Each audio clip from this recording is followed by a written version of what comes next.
Sobre o Banco Master, talvez esse cara, o Daniel Alvorcaro, ele seja...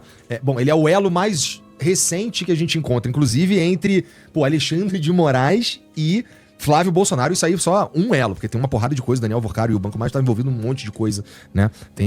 Como você disse, um maior escândalo recente, né? Qual que é descobrir e esse escândalo do Banco Master vir à luz, na tua opinião, qual que é o efeito político disso? Especialmente quando a gente fala no ano que vem.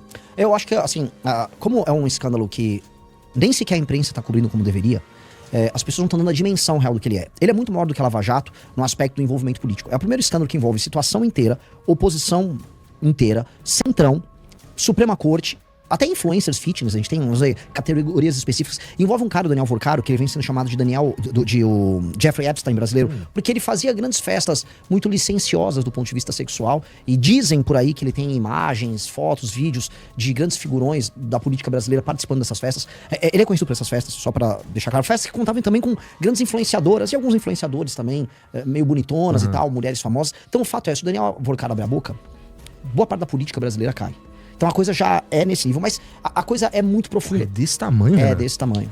O que sai na mídia geralmente tá falando de bastante dinheiro e tal, mas então tá no começo dos escândalos políticos. Tá, porque você pode dividir por nicho, por grupo, por bloco e pelos envolvimentos. O Daniel Alvorcaro, ele é um cara que ele tem que ser entendido, ele é um cara cujo pai dele cresceu junto com ele na igreja Lagoinha, lá de Minas Gerais, do Valadão. Aí eles cresceram, começaram a ter uns canais de TV, uns programas de TV ligados à Lagoinha, e aí do nada eles compraram um banco. O que diz muito sobre a Lagoinha, né? Diz muito sobre pequenas igrejas, grandes negócios, um modelo de igreja que do nada um sujeito participa ali de umas operações, do nada ele tá comprando um banco. Comprou um banco falido, com esse banco ele transforma no Banco Master, especialmente a partir de 2019, 2021, ele começa com uma operação muito agressiva de ganho de mercado, com um CDB, com taxas absurdas, que claramente não era viável. Muita gente séria no mercado vendia ali o CDB dele também, então ele teve um grau de contaminação.